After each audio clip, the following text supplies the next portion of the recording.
This is either madness or brilliance. Funnily enough, that's pretty much the tagline for the pod as well. But at number 45, it's Pirates of the Caribbean, The Curse of the Black Pearl.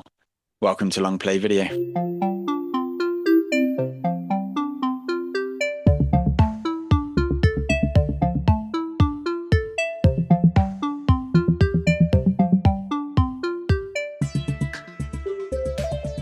Yeah, welcome into Long Play Video. We're going through my 100 favorite films of all time. We're now mid-40s. That's on the list rather than ages. But today in the shop, it's quite busy in the shop. I think a lot of people are here for the show for this one, and we've got a special guest joining us to give their thoughts as well. Welcome, Laura, down to the shop. Hi. Thanks for having me. It's great to be here. Yeah, no, thanks for coming down. What have you got to return? So I'm going to return one of my favorite movies, which is Pretty Woman, a classic, but I think it's still great watch. So yeah, I will be returning that. Nice. Kev loves the romance. So that's... I sensed that would be the case. So I thought, what better gift? I think we should be clear. It's not that I don't like romance. It's just that you over-index horrifically on romance.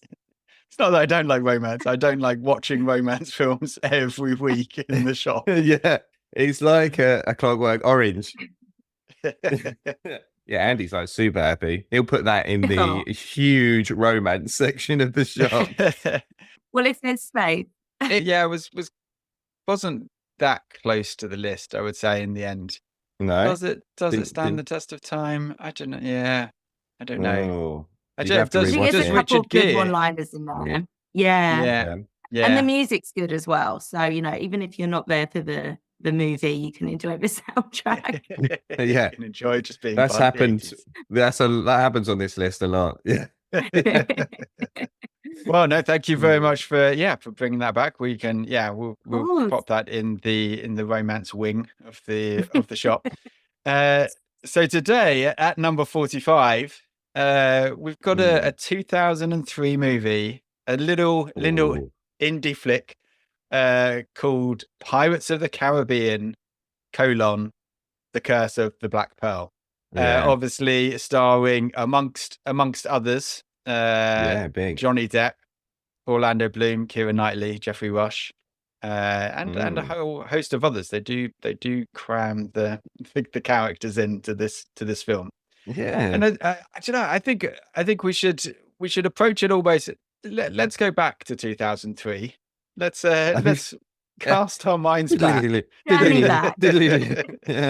Journey back to 2003, and the very vivid memories I have of this just about to come out.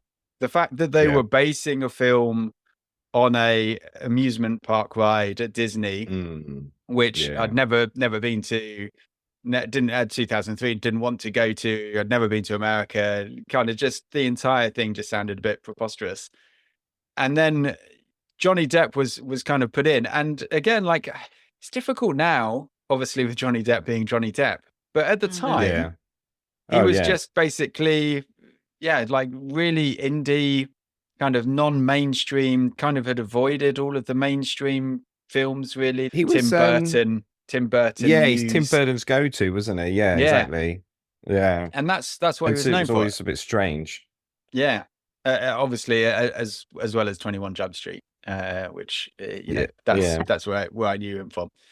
And so like just the thought of him being in that and a movie based on an amusement ride, the theme ride at Disney, this has just sounded like the most bizarre film ever. And I don't know for you guys, like we'll deal with the film kind of after, but like do you remember kind of the pre-film or like thinking about the film when it first came out? Yeah, so I'd actually been to the ride and like had seen it, and like grew up obsessed with Disney. So I remember being like, I have no idea really what to expect. And I think with the others, like growing up, you kind of you knew what Disney would produce, and that you would kind of like fall in love with it, and it would be like, one for the family. But having gone on like the ride and seen it all, I was just like, I don't know where this is gonna go and how the movie will do. So yeah, I was very keen to see it. I remember going to see it like as soon as it came out,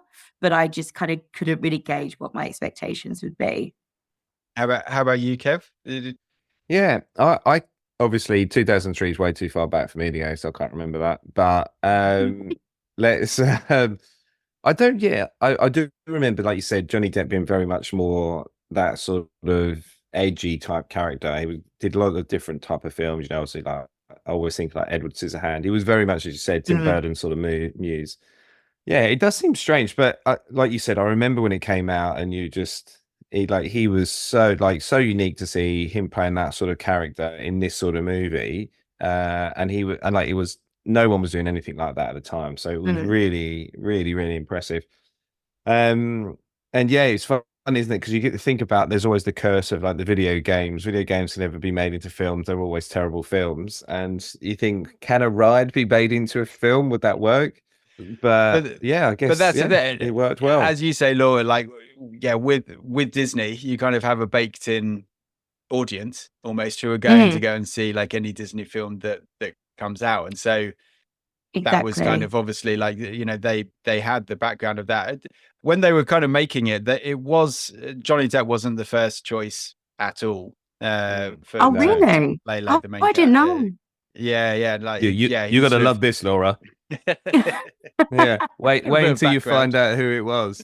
Yeah, who was it? No, just there was basically every leading man of 2003. I think was up for it. Well done, Johnny. He did it very well.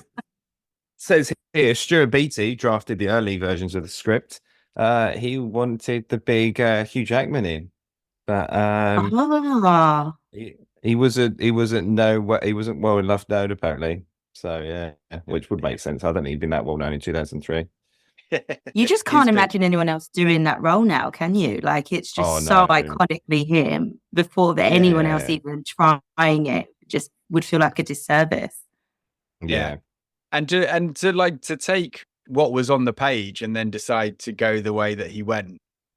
I was trying to sort of do the research and just trying to, again, it's difficult for people, I think, that come at this film sort of now or in maybe the last sort of 5 or 10 years with all of the sequels and stuff. But I can't think of too many other performances that would have taken, because apparently on the page it was just a sort of a Errol Flynn type pirate, and just to completely change the character, which again apparently the studio hated, and they kept saying that like he needed to tone it down. And they were, I mean, there is a story that originally he wanted Jack Sparrow to not have a nose and to say that his nose had fallen off, and so it was going to be a wooden nose. So there are limits, obviously, that you don't want to go past.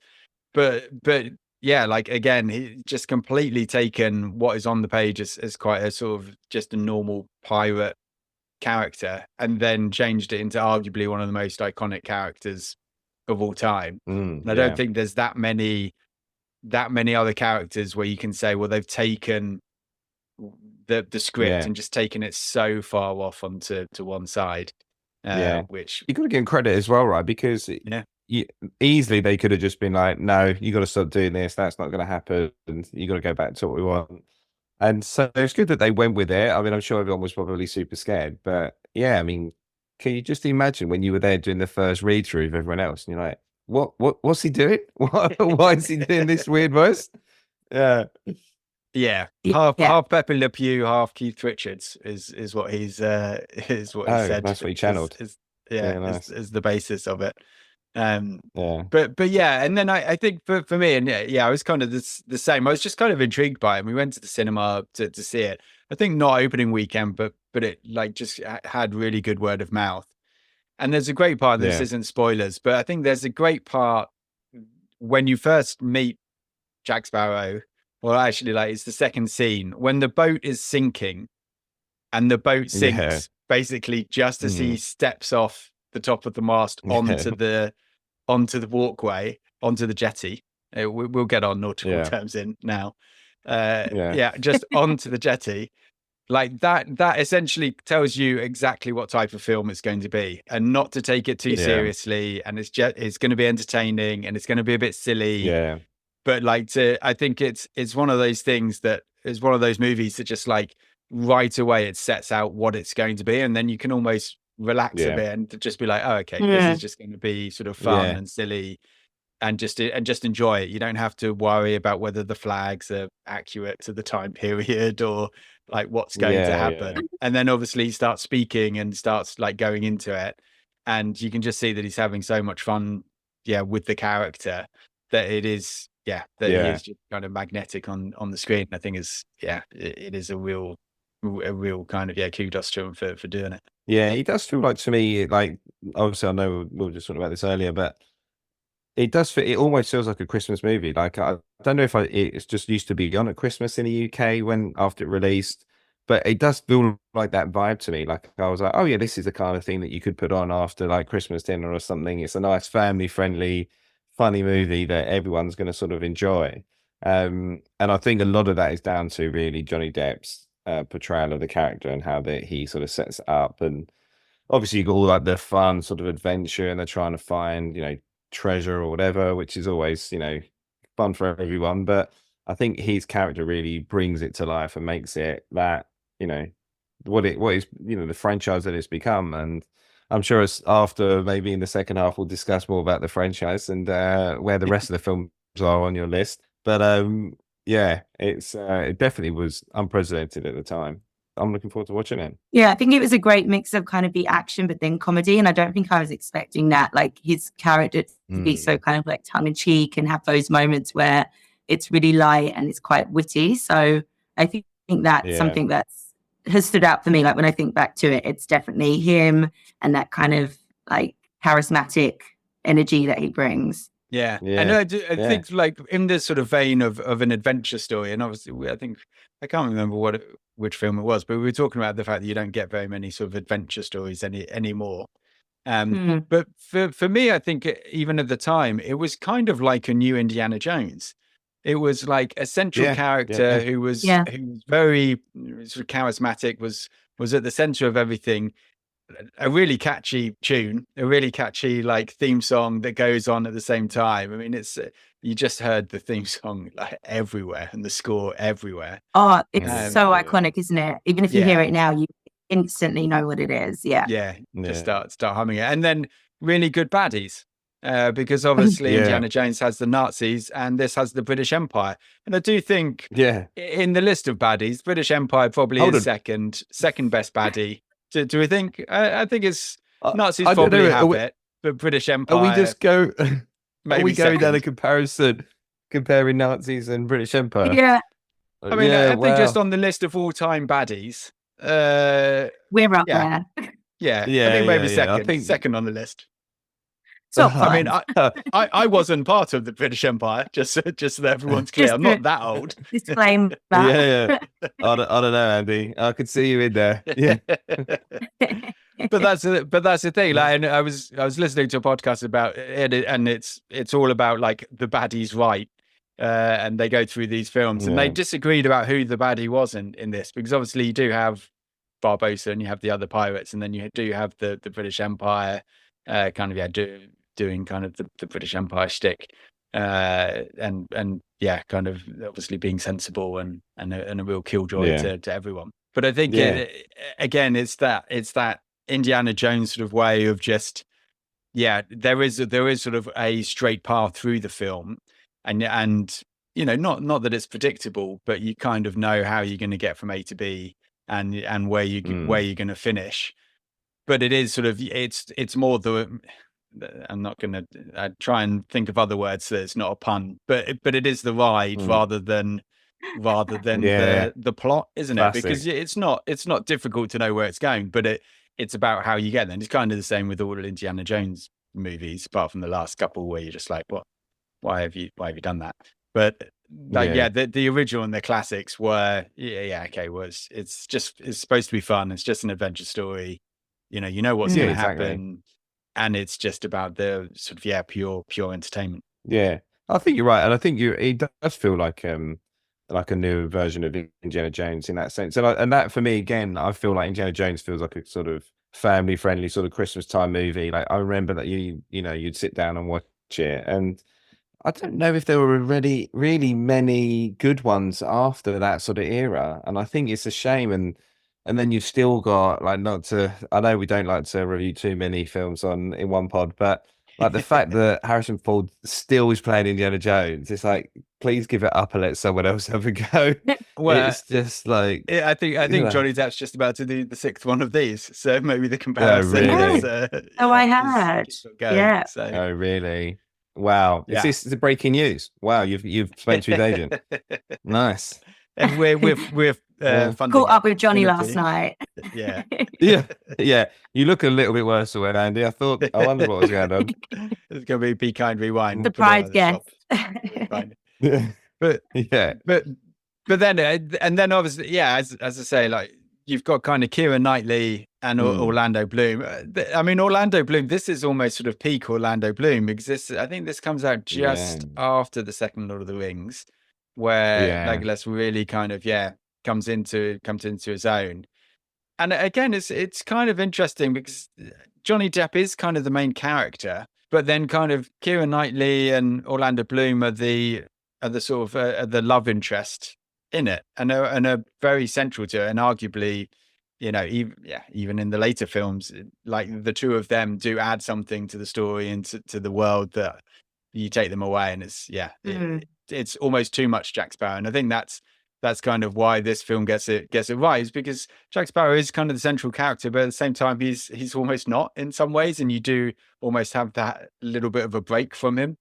And I think that makes it just makes it a little bit better because of that. Because I think of the other ones, it becomes way more okay, look at him doing his thing and stuff like that. But obviously this is still quite early for Keira Knightley. Like obviously she kind of started in Bend It Like Beckham, but then to go from that to then into what was I don't know, the budget was like 150 million or something like that. So like she was 17 massive, apparently. Like it's crazy to think to go from that into essentially being sort of the leading lady of a big Disney production is it's pretty insane, really. It is madness, isn't it?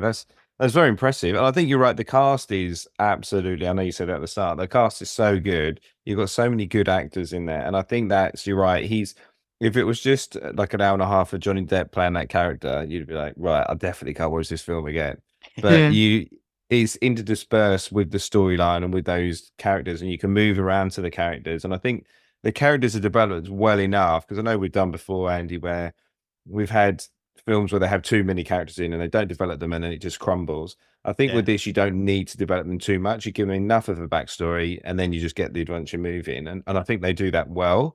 And you could almost think that it's got too many people in, but I think that it works really well here. And especially with like Johnny Depp's character, he like really sort of pulls everyone else away. So much attention gets dragged to him. So it's good that you've got so many, I think, strong actors playing alongside him as well in this. Yeah, I think it creates a nice balance with like kind of Johnny Depp and having that moment, but the other two still being, like you said, that kind of break from him, so it's not too much. But then when he comes into that character and takes that spotlight, it's a highlight. And even I think like Jeffrey Rush as Barbossa, like to play sort of opposite, to sort of be the bad pirate.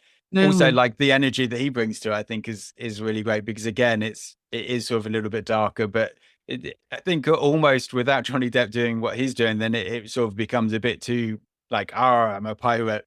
But because Johnny Depp's doing what he's doing, like then like they've got that kind of counterbalance with each other, and so then he can kind of ham it up a lot more because there's only him hamming it up. And I just think almost no other way to play it.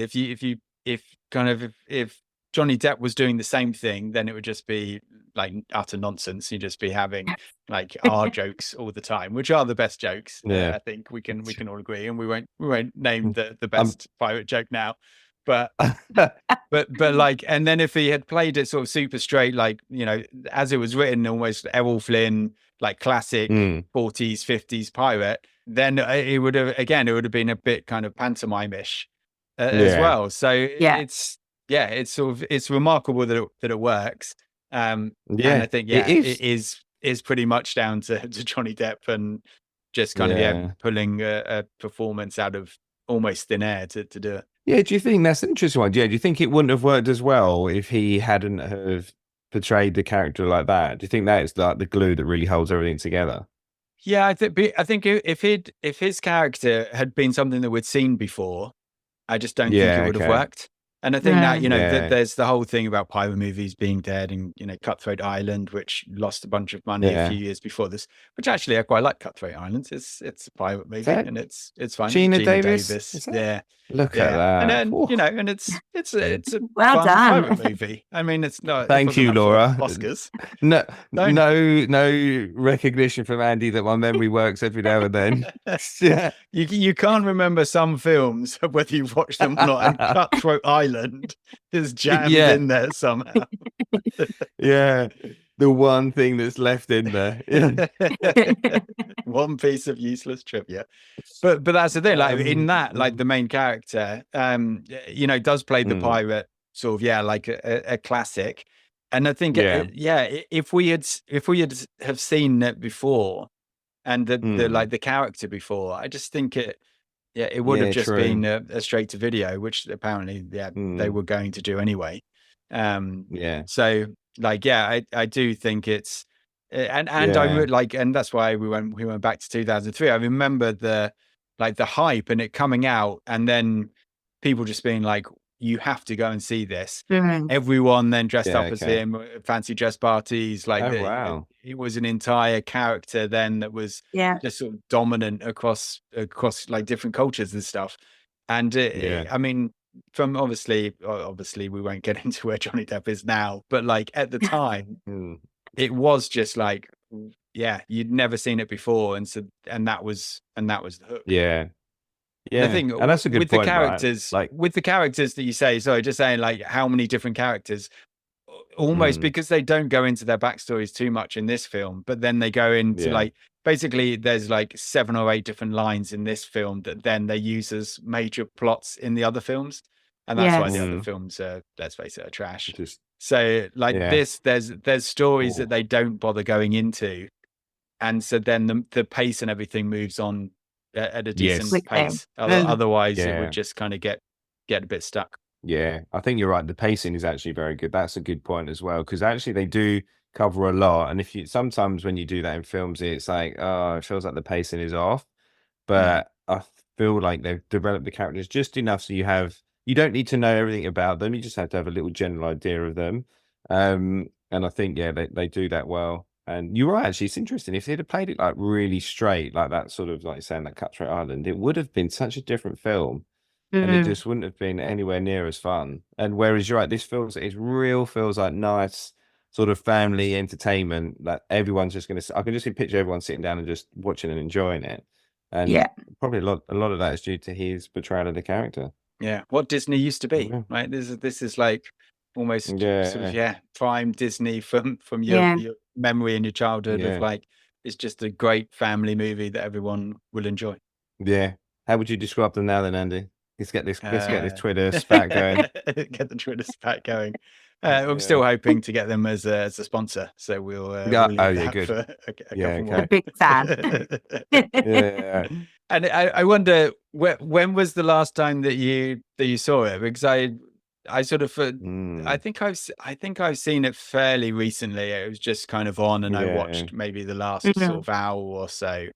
So I don't think there's too much and it does. I would say, like, having done that, they would almost sort of have two parts at the end that are quite similar before the end battle, which I do think slows it down a bit much. I mean, it's around 2.5 hours. I think it could be 2 hours, because they kind of they get everyone out to the ship when I think they should have just kind of got to the conclusion. But when was the last time you watched it to kind of think about how it stacks up now? Yeah, well, I'll hand this over to you, Laura. For everyone that can't see, all the listeners, it's early in the morning in Australia here, and Laura's obviously a big fan. She's dressed up as a pirate, so it's obviously a big fan. You joke, but for Halloween, I actually did go as a pirate. So there you go. Channeling Johnny Depp. I actually haven't seen it in probably like 10 plus years, which feels like ages. I definitely watched the ones that followed, obviously the first one and, you know, the rest of the movies that came through. And it is definitely one of those ones that I agree. At Christmas, I feel like it's always on the TV. If you're with a group, a family or friends of all different kind of ages, it's such an easy watch that kind of everyone can enjoy. But I haven't actually seen it in ages. But then maybe that's such credit to the film that I still remember, I guess, so much from it. And like, there's definitely like moments and scenes I can picture in my head when talking about it. So it'll be interesting to watch it again, see if I find it as funny or if I've just remembered Johnny to be this like incredible, like lovable bad guy, and maybe he's not as great. But I'm excited to see it again. There's always one scene that you don't remember, and you're like, "Oh yeah, no, I'd blotted that out of my memory." Yeah. Well, it's going to be interesting. I know you're saying, Andy, like people, like when he was coming into his peak, and if they went back and watched this, they'd been like, "Well, yeah, this is standard Johnny Depp. Of course, this is exactly what we expect." Whereas for us, we've been like, "Wow, it was a bit more shocking." I'll be interested in watching it now that we know where Johnny Depp is at the moment, and seeing if that taints the view a bit, and you're like, "Oh God, remember what he's done now." I wonder if that will change. Not now. Maybe if we take away the last couple of years from TV coverage. But like, if you compare, I think this was also a little bit supposed to be sort of the handing of the torch in some ways over to Orlando Bloom to then be the major character. And Orlando Bloom obviously has been in nothing else apart from Lord of the Rings movies, and just can't be like a normal person, basically. I mean, which is kind of the same with Keira Knightley. Keira Knightley does very well in period dramas and stuff like that, but like playing someone now, sort of just a regular character, struggles a bit. Whereas that's the thing with Johnny Depp, say that they both can't act? Should we just put that out there? Just say it. You get the Twitter spat going. I think it's I mean, no one's going to defend Orlando. I think Keira, the roles they play well. You can say it like that. I was just thinking, are they on the same level as Ben Affleck? I don't think they're as bad as that, but just taking down Hollywood one actor at a time. Yeah, Ben Affleck's a better actor than Orlando Bloom. Come on. You reckon? I don't know. I was thinking definitely Orlando Bloom's better than Ben Affleck. Well, we've got the Two Towers coming up, so we'll have to. Spoilers. We'll have to. We'll have to debate it then. We'll compare. But then Johnny Depp actually, like that's after this, almost in some ways you think of it, okay, well, he just then plays Jack Sparrow for the next 20 years. But actually, he's also in Alice in Wonderland, where he's sort of quite different. He does Sweeney Todd, which maybe is sort of similar, but it's still a big performance. And then in The Tourist, which I think came up, was it last week or the week before, like just plays like a spy, but like ordinary fella almost in that. And so there are these kind of just normal roles, as it were, of just not going completely over the top, which is you sort I think you can kind of forget that he still does those, because then you also I mean Sweeney Todd, and then the Fantastic Beasts and Alice in Wonderland, so obviously much more of a character and everything else. I think, like, is it almost now that you just want, it's kind of like the performing monkey, like you kind of just want him to do, he's like, no, do the funny character now. I don't want the serious guy. I don't, because he has done some good serious films, but you're right. But now I'm like, I just can't imagine him doing serious films. I'm just like, no, I want to see you do like your sort of quirky. He did maybe, and I think maybe he did too many, and it maybe got overkill. But I would say now that's kind of what I would know him as. Yeah, I agree. When I think Johnny Depp, I think of those roles. Those like kind of eccentric, big character roles. I would struggle to list one where he's kind of just, I guess, air quotes, a normal guy. Like he's so known for those big characters. Yeah. Well, I mean, I can't believe we did get a Harry Potter reference in here. and that was actually by you, Andy. So I'm super happy about that. I feel like we should, at that note, we should go watch the film. We should definitely throw away all of the Harry Potter movies from the shop. Just put them in a bag, tie them up. Yeah, let's go. Yeah, hopefully it's as we remember it. Yeah, I'm sure it will be. We won't put the predictions. But yeah, we'll put it on, and yeah, we'll see you after the jump.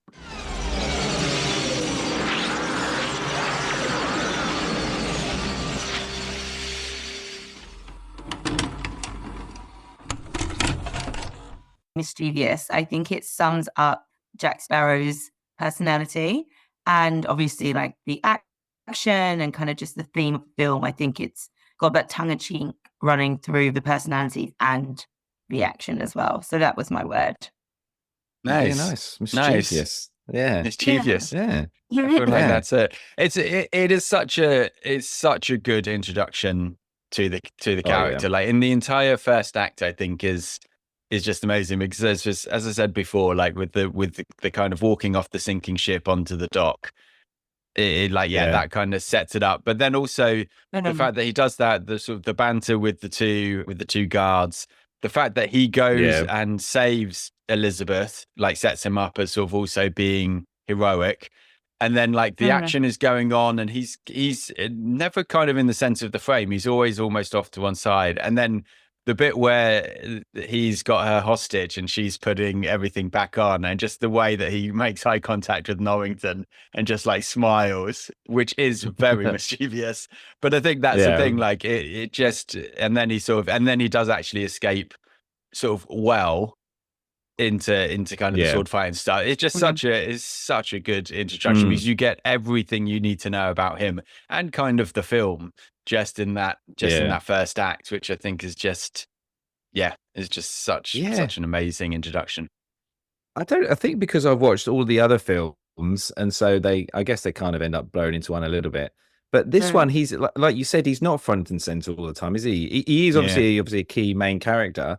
But I was like surprised that he's not in it as much. Not that he's not in it as much as I thought, but they also do develop the other characters and other storylines. And I didn't remember that happening. And I think that's good, because I think if you'd had, maybe that's what doesn't work in the other films, is it overdoses him of that character, and it's like, oh, then it doesn't work because it's too much. But yeah, I was surprised he wasn't as prominent as I thought I remembered. But yeah, he's still, I mean, it reminded me the first time I saw it, when it was so amazing, him like pulling out this sort of character.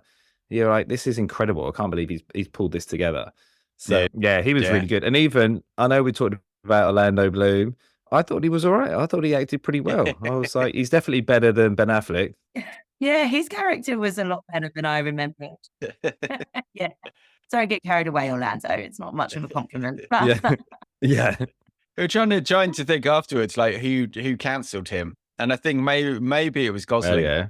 Maybe like after these. And, I mean, Gosling's much better. Yeah, and Lord of the Rings. Then I think he was primed.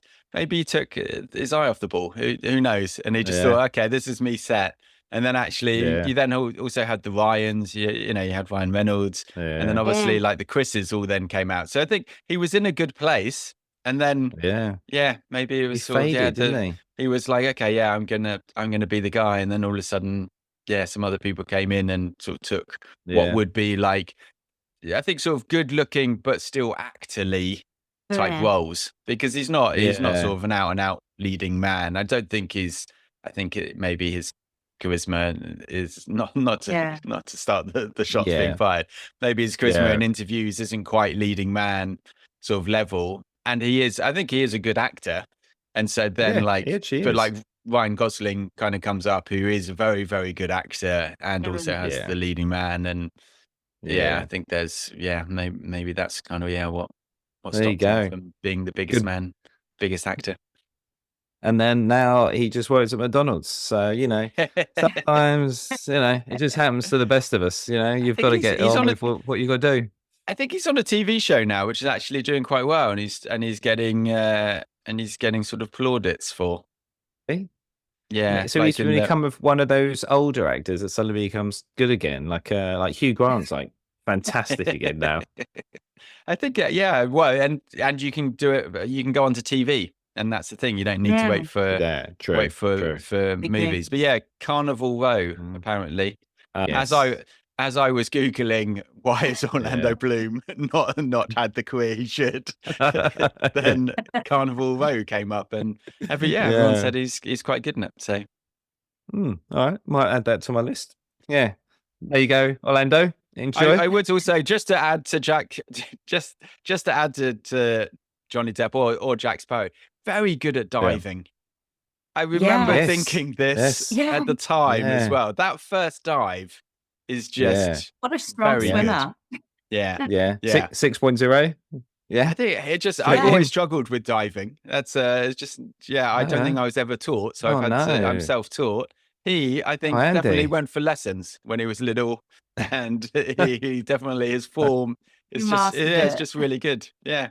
I wonder if when I'm next Johnny back Depp in the UK, I'll take you diving. We'll go get you there. Don't worry, mate. Out of everyone that I could think of that I trust to teach me how to dive, you're not very high on that list.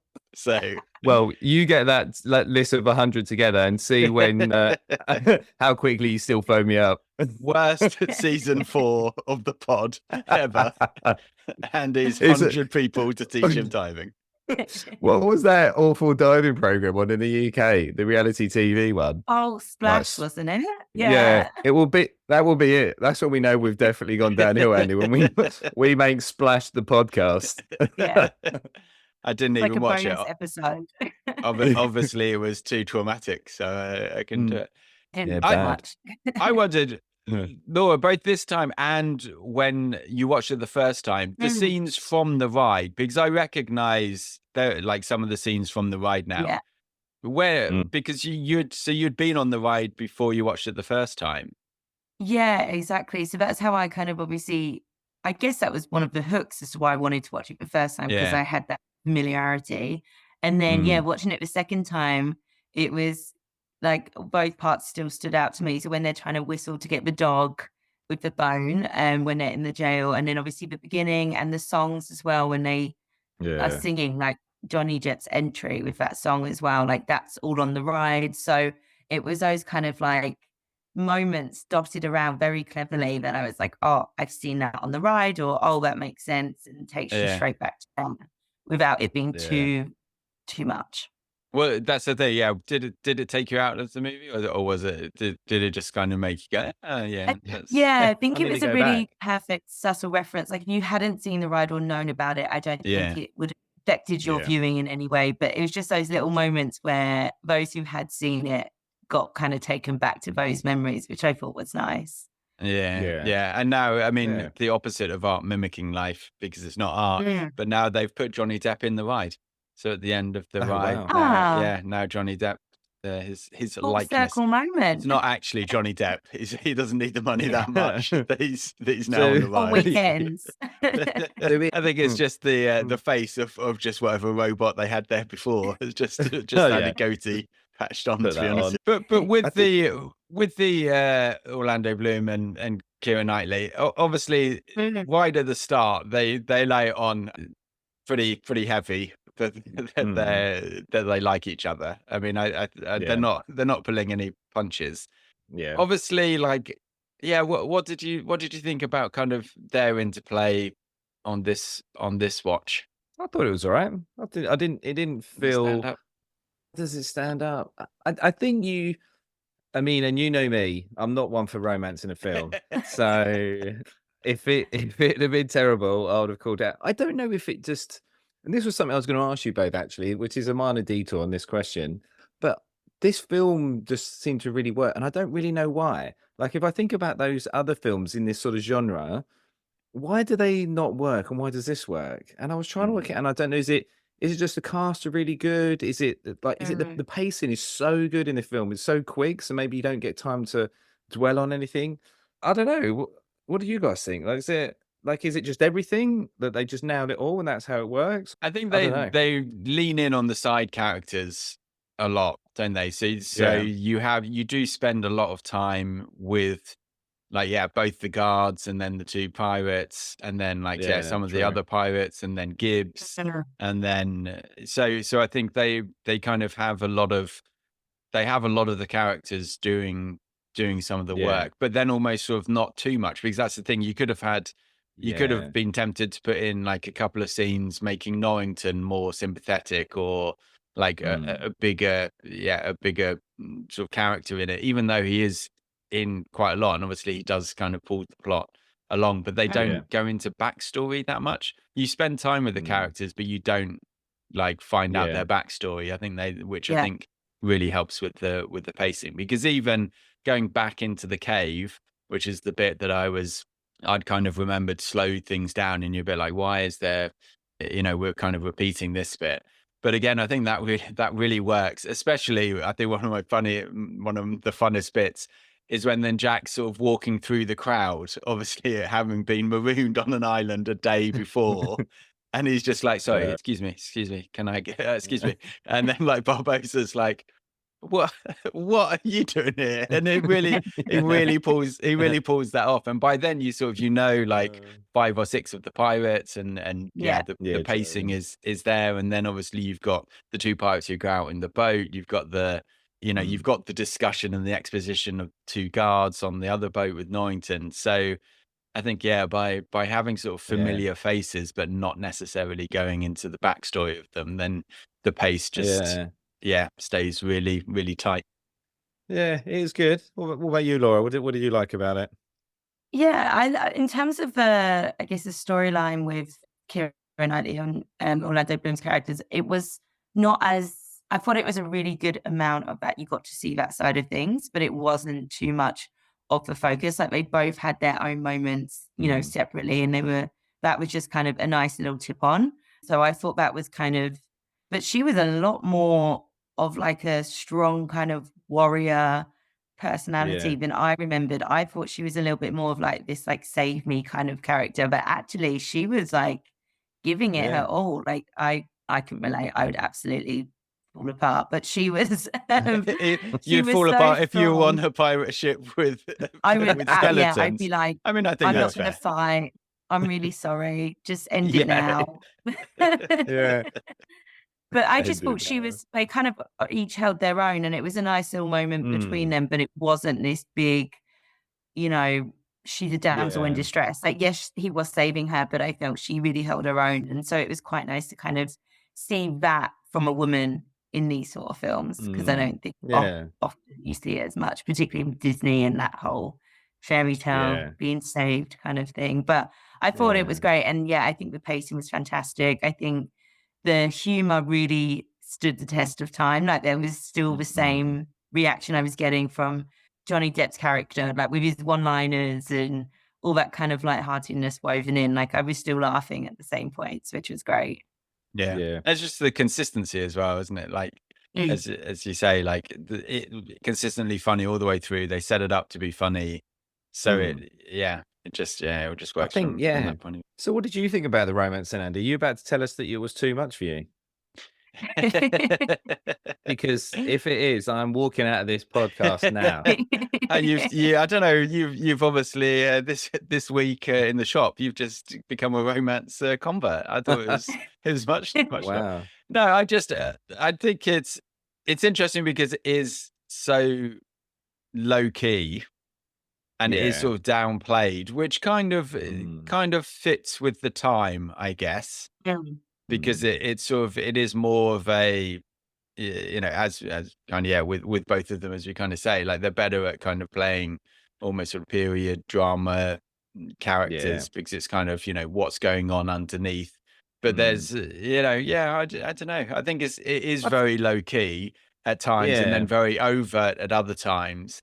And so I think if you don't have Johnny Depp kind of distracting from that, again, I mean, it's perfectly balanced, because if you don't have Johnny Depp doing Jack Sparrow and it's just a pirate, I don't think that their romance is enough to carry the film. But because you've got Jack Sparrow, or Captain Jack Sparrow, as he likes to be called apparently, then it kind of works. And I think that's again, it's so finely balanced that I think that's it. if you take any one bit away, then you think, well, I don't think it would have actually held up, because then when they're not in it, in like whatever the 4th or 5th or 6th or 27th one, then actually, like when it's just Jack, it just doesn't work at all, because again they do like they pull the focus away from him a little bit. So I think you're right as well, and I think, as you both said, actually maybe that's it, that they both have, as you said, or they both have their own sort of little stories. So it's not just, the story isn't about their romance, they have their own stories, and there's also the romance that goes on. And I think, like you said, Andy, like the other ones, they're basically together, and so a lot of it is about them being together, and it's not about necessarily their own journeys as much. So maybe that's what it is. It must, I mean, I think it's obviously just a very good script, well written, and obviously then, you know, Johnny Depp's really taken it to another level.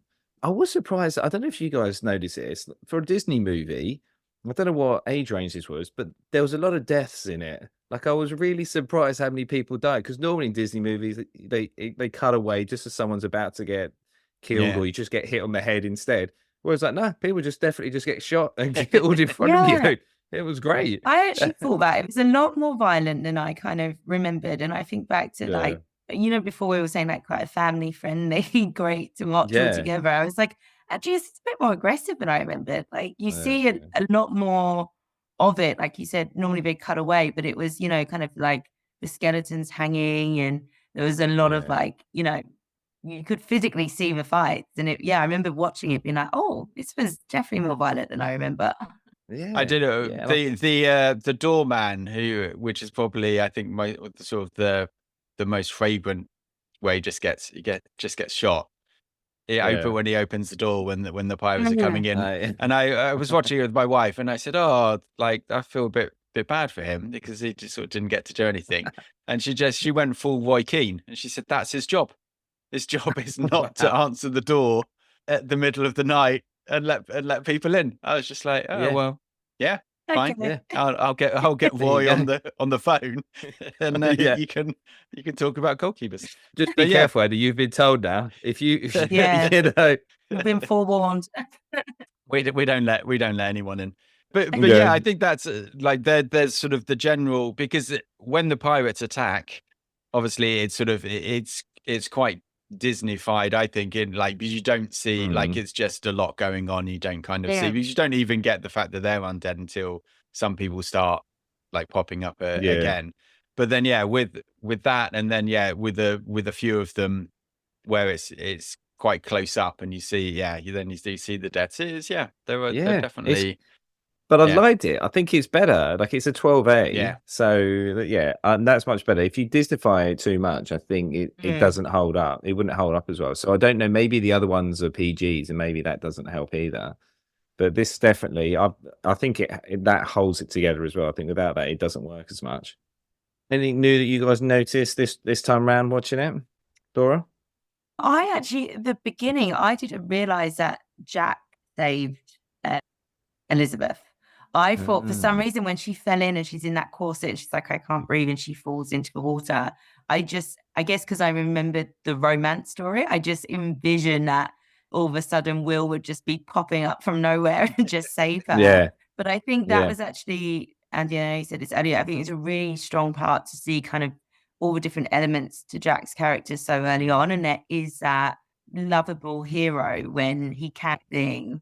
So that was something I was like watching it, and I was like, oh, where does Will just pop from? And then no, like he goes in and saves him. So saves her. So I thought that was lovely. But there was a lot that I guess I kind of had remembered as I was watching it. I was like, I kind of remembered what's coming now, which was also nice as well, which is great. Why does her dad want them to shoot him? Before they find out he's a pirate, and he's just saved the daughter, they're like, he's like, shoot him, and you're like, what? It was those times, Andy. It was tough. Like, who knew what was going on? If you didn't have a wig on or a corset, you every chance you could get shot. Yeah, that was. Yeah, I was thinking, what would be more annoying? What would I rather wear all day, a corset or a wig? I'm not sure. They both seemed very uncomfortable and not enjoyable. Yeah, I think I would go corset. I thought you were just about to tell us that you'd done some sort of research, Kev. I thought you I'm watching it. He's in full costume. Yeah. So I'm testing out the wig and the corset at the same time and seeing which one comes off first. Yeah. I admire the commitment. Yeah. I'll do everything for this podcast. Live and breathe it.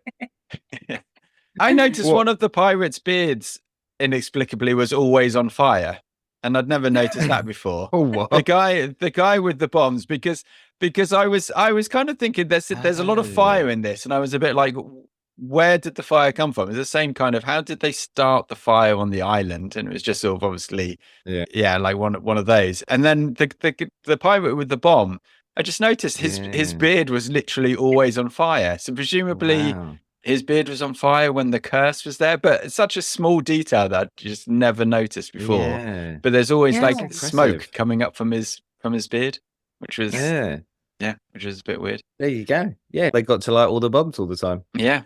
Yeah, I do also think about him. Yeah, so he's the guy. Like, well, he's holding it together. Yeah. I would say also that they're cursed to live for eternity. They can't eat food or drink or do anything, but they still want to scrub the deck and keep the ship clean. And I think that's admirable. I think that's very conscientious pirates. Yeah. You got to have structure. You can't have everyone being captain. Someone's still got to scrub that floor. Why are they scrubbing the decks exactly? I love that. Chores still need to be done. Yeah. Still got to adult. Even when you've got a curse for eternity, you still have to adult. What is that? Rubbish. Floors don't clean themselves. What about then for the aliens, Andy? What did you have? Well, I just went with the story of Captain Jack Sparrow. I presume you've heard of him, because obviously everyone has heard of him. So he would be, Well, they probably would have gone to Disney World. That's the first thing you do when you land here, and so they'd have seen him now at the end of the ride. There's a lot of people. There's a lot of people at Disney World that may or may not be aliens, in my opinion. What about you, Laura? I said, it's humans gone a bit rogue. I was like, nice. Don't worry, we're not all like that. But just because I think it's obviously I'm just thinking from an outsider, you just see us drinking and fighting and stealing. So it's kind of just be like, we're not all like this, but at times. So this is a documentary on humanity. And you're already trying to make up with the aliens. I would go with worry. We're always like this. But like I said, I'm not brave. I will just admit defense.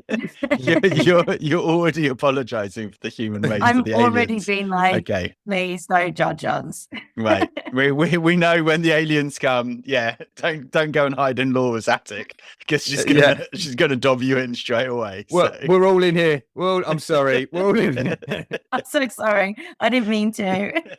We now know that. Bear that in mind, Andy, when we survive the aliens. How about you? What did you go for, Kev? Well, I went a little bit more abstract. A pirate who thinks he's not a pirate becomes a pirate again. And so that's about all.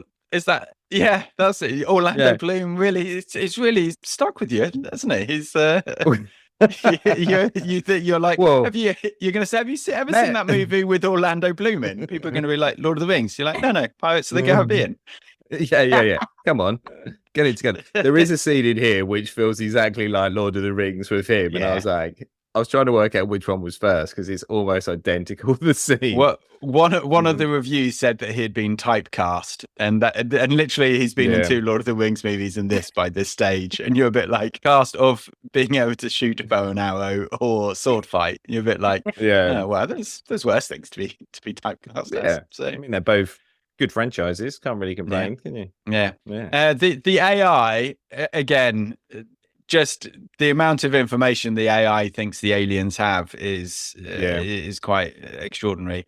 A cursed pirate ship, supernatural treasure, and a swashbuckling captain with chaotic morals collide. Adventure, betrayal, and ghostly forces create a thrilling quest for freedom and redemption on the high seas. Wow.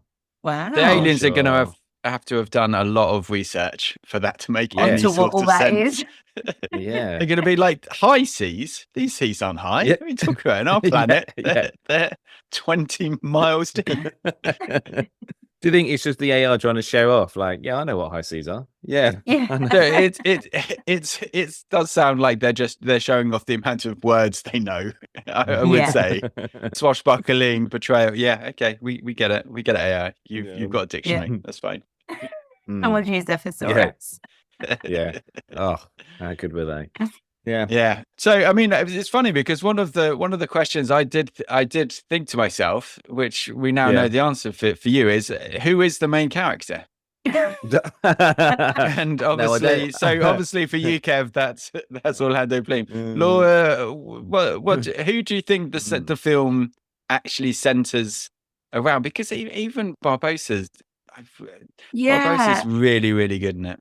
I think it's really interesting because I think for me, I felt when I was looking at it, I feel like Elizabeth is like the center of the movie, like in terms of just because I guess the adventure starts, or it is for Will Turner anyways, led by saving her.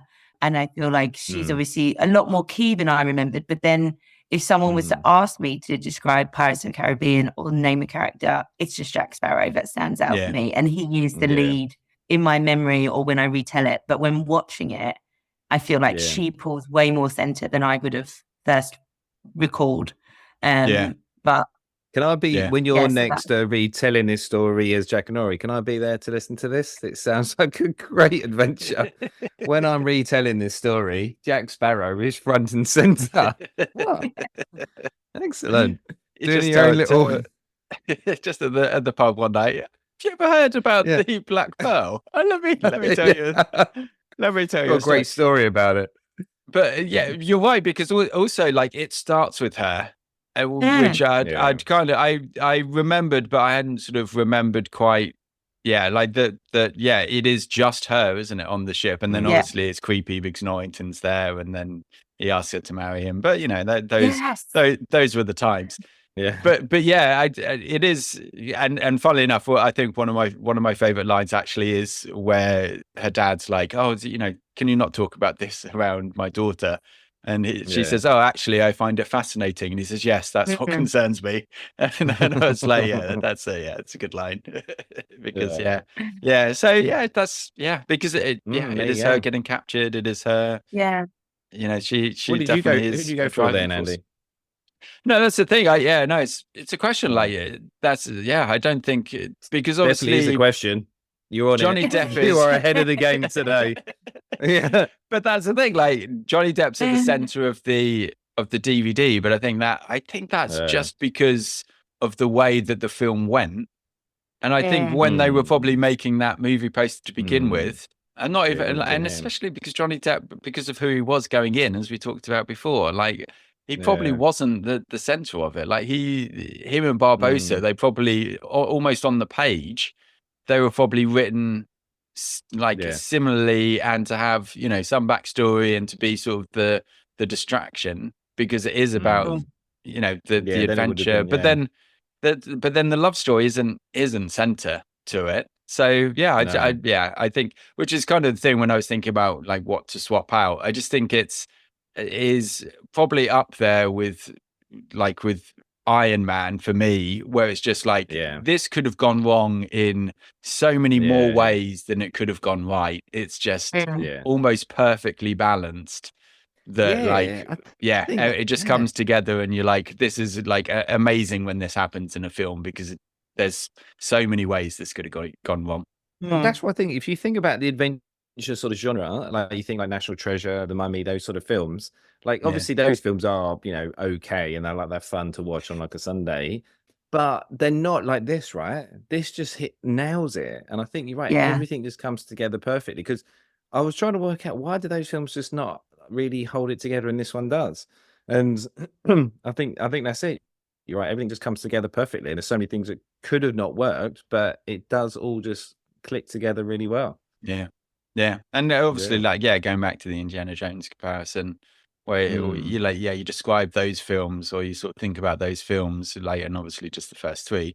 You're like, how, that doesn't sound like that's going to work, but they're brilliant, and they're just really the movie magic. So just the first three. Let's not talk about the other. Yeah, exactly. Yeah. So I mean, for the character, I presume that no one thinks they're cool enough to be Jack. Kev, who did you say you were like? I put Jack, obviously. I even put, you had to be Jack. You'd be mad not to. No, I was trying to think who else, and I was thinking no one else is really. I mean, Barbossa's quite good, I guess, or one of like the random pirates. Not the main character, Will. Not the main. Yeah, exactly. I've not picked the main character, Andy. So you can't have a go at me for that. So, he just holds it together, doesn't he? He's the glue that makes this work. Definitely. I think if he hadn't played that character the way he played that, I don't think this is anywhere near as successful or as good as the film as it is. And I think he's just, what you've got to, like, for me, I'd have to be him. But obviously you have to try and play it that way as well. So I will try it. Work on my acting. I don't know. I did think to myself, sometimes I feel like the donkey is just walking around and around in that shop, working with no praise or anything else. Just some days. But Should we send this pod to your work? Is this something they need to hear? No one from work listens to it, I hope. Very, very valuable member of the team. Then. Nice. I feel like I would need an ass. I would have been one of the crew that got picked up in Tartoga. I felt you're like you're probably going to be okay, but you're also probably going to be imprisoned, and you're just going to be like, oh, do you want to come and be in this crew? Yeah, sure. That sounds fun. What are we doing again? And then 4 days into it, you'd be like, oh, this was a bad idea, wasn't it? You could be the guy with the parrot. You can be that guy. He's great. He's brilliant. What a great character. He's great. What about you, Laura? Well, I kind of just, as I established earlier, I'm a scaredy cat, so I couldn't really relate to any of the main characters because I would not be brave enough to take on anyone. And particularly when Elizabeth discovers that they're all kind of skeletons and, under this curse, I would have first off that ship. So I think at this point, the one I could probably relate to the most was the guy who answered the door and got shot, because I was like, that's kind of what I would have wanted. Like, take me out straight away. If this is going down, I'm done. You could also be the governor. He doesn't seem to be. He didn't do much, did he? Yeah, no, to be fair. Don't talk yourself down. You can be the governor. No, that's true. That's a nice promotion. I had you down as Jack the monkey. I thought you would have nailed that role. No, he's too involved. He's too brave. I would not be on that boat. He goes onto the sinking boat. I did just think as well, like, how awful must it have been to be on those boats at the time, or like in the Navy, especially when like the two boats are just next to each other, shooting each other with cannons. You're like, this is such a monumentally bad way to fight. How does anyone survive one of these fights? You're just like battles. Yeah. Basically, if you're in the Royal Navy, you must have like 90% of them probably drowned. So you're just like, this wouldn't have been fun. Not a fun job. Yeah. No. On to more fun topics. Favorite lines. What did you must have been 100 of these. What did you have, Andy? I did. Yeah, for lines, like obviously all of Jack's are good.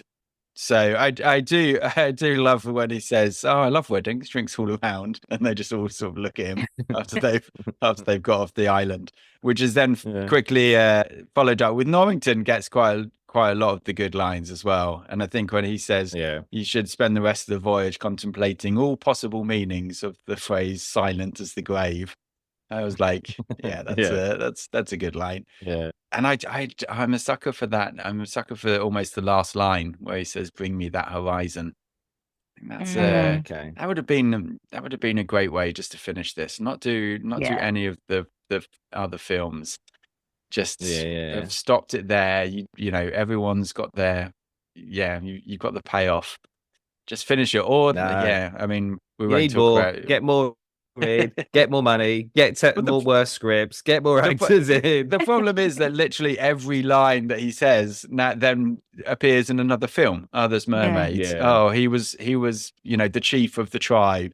And it's just basically they took every single line from this that he says and was like, okay, let's put that in a film later on. So. At one point on season 7, we'll go through all of these, and you can dissect them in minute detail of the pain and misery that each one has caused you. What about you, Laura? Any good lines? Obviously, it's all Jack Sparrow's, but for me, I actually was really laughing when they were, and we just spoke about it, that scene where they are battling at sea, and the two ships are just flying cannons at each other, and Jack's kind of in this jail on the boat, and he's like, stop making holes in my boat, and I just loved it in a moment of such chaos and violence. He's just worried about like the quality of his ship, and I just thought it's just times like that when in such a heavy scene with so much drama, he just still brings that lightness and comedy to it. And I also love the slapping scene earlier on in the film when the women, he's like, I didn't deserve that, and then he's like, I did deserve that one. And I just thought like those tongue-in-cheek moments for me just absolutely carried it through. So yeah, anything he did was great. What about you?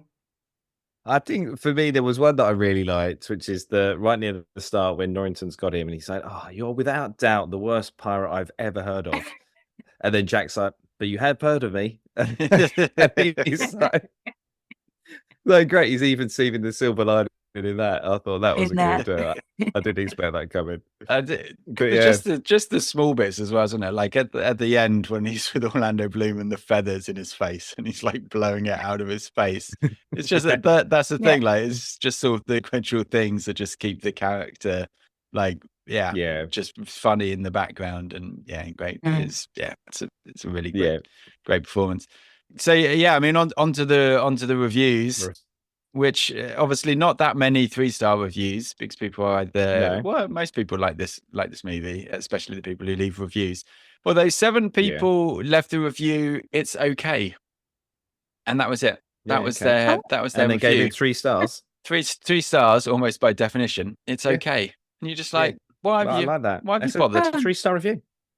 Yeah. You repeated the 3-star review because you've given it 3 stars. So I know that you think it's okay, and just don't need to leave. But thanks for confirming. Yeah, exactly. Yeah, I'm all right with that. Someone's trying to stick it to the man in theirs.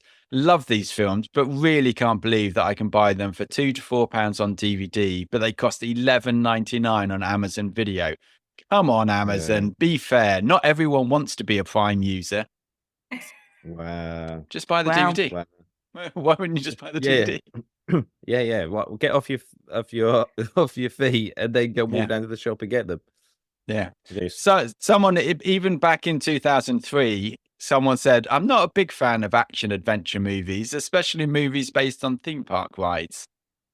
Wow. I'm not sure that genre definitely watch was this particularly big in 2003. 2003. Yeah.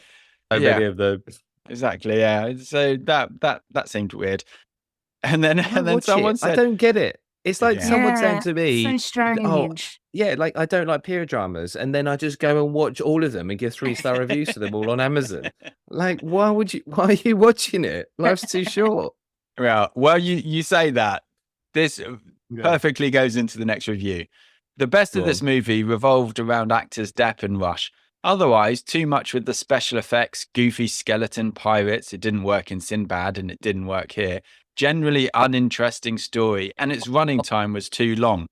On the good side, there were lots of extras and several commentaries, which can be more interesting than the movie itself. Of course, it could be years until I get round to viewing the extras. So they don't like the film, and yet they're going to persevere and be like, I've got material for years if I watch the extras. Yeah, but you don't like the film, so why? Yeah, why would you? Oh my god! Yeah. That's so I always feel like me listening to the director's commentary is sort of a geek step too far. Some people do it even for films they don't like. They're just like, I didn't like this film. Let's see whether the director agrees with me after they've just made this film.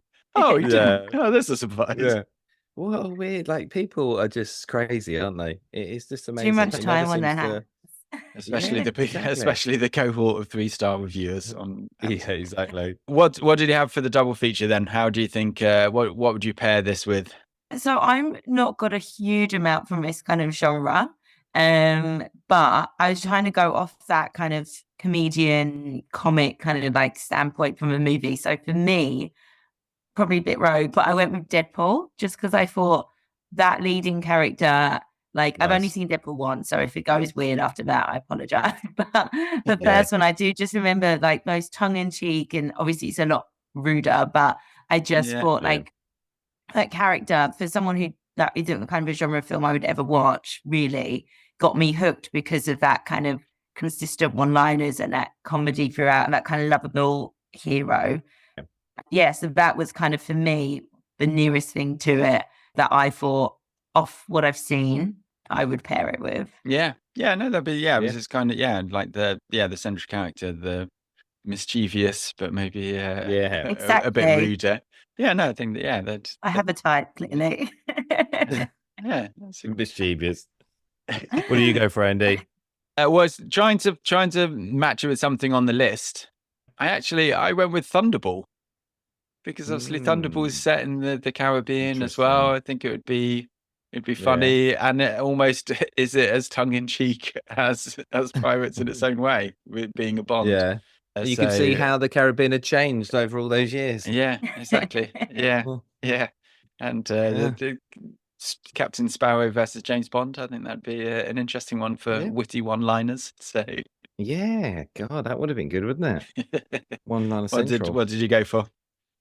Well, I was trying to think of an equally wacky character, or like, who bizarre portrayal of a character. So I wanted to get some kind of Nick Cage film in. And so I thought, well, what is the one where he's the craziest? So it had to be Face Off. So I've gone with Face Off. Just him and Travolta in that are just both bonkers. And so it's a brilliant film. Interesting. What more can you say? Nick Cage as Captain Sparrow, that would have been that could have been may good. have been maybe the only other person that you'd think, okay, you could do you could do this, He's gone into this new prime of like he's really good just from being crazy now. It's so good. I don't know how he's done it, but it's brilliant. He's owned it. Is this Nicolas Cage or Johnny Depp? Which one we talking about? No, I feel like Johnny Depp's doing that in real life now. I feel like he's not understood when it starts and finishes. What did you think for the AI then? What do you think are films that are like this?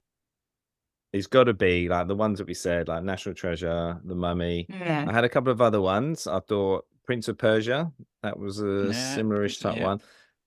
Tintin, I thought that was a good example of this type of film, but that doesn't work. And I don't know why Tintin doesn't work, but it's just not as good.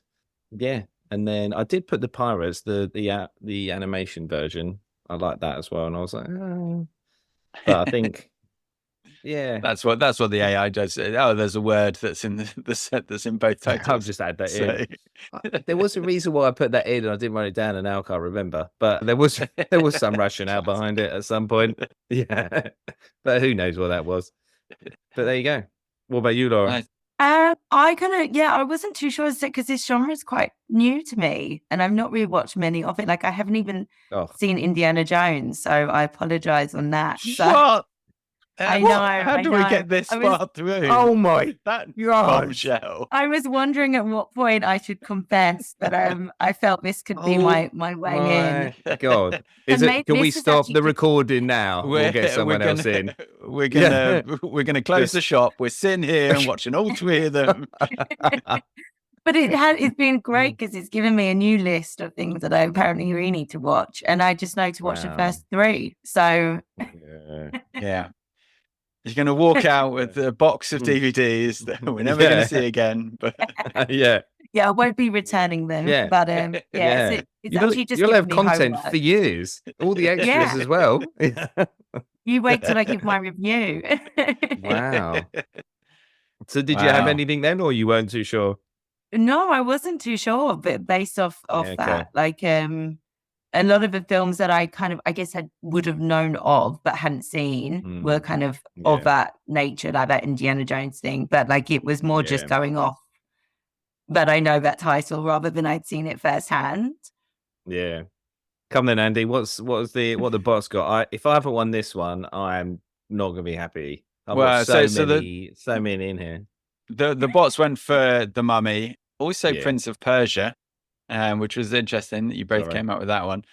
It started with Jungle Cruise because obviously because it's just based on the theme park ride, isn't it? So that's why they've done that. But then the AI included Princess Bride, which I think is controversial. Yeah, I was going to put it in, and I didn't put it in because I don't think it's like that. I mean, again, you're just sucking up to the judges.